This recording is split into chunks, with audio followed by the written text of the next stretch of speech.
முதியோர் பராமரிப்புக்கான அன்பு சோலை திட்டத்தை முதலமைச்சர் ஸ்டாலின் திருச்சியில் தொடங்கி வைத்தார்.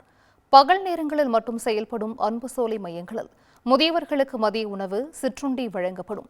தகுதியான பராமரிப்பாளர்கள், எண்முறை சிகிச்சையாளர்கள் மூலம் முதியோர் பராமரிப்பு உறுதி செய்யப்படும் என்றும் அறிவிக்கப்பட்டுள்ளது. திட்டத்தை தொடங்கி வைத்த முதலமைச்சர் அன்பு சோலை மையத்தில் முதியவர்களுடன் கேரம் விளையாடி மகிழ்ந்தார்.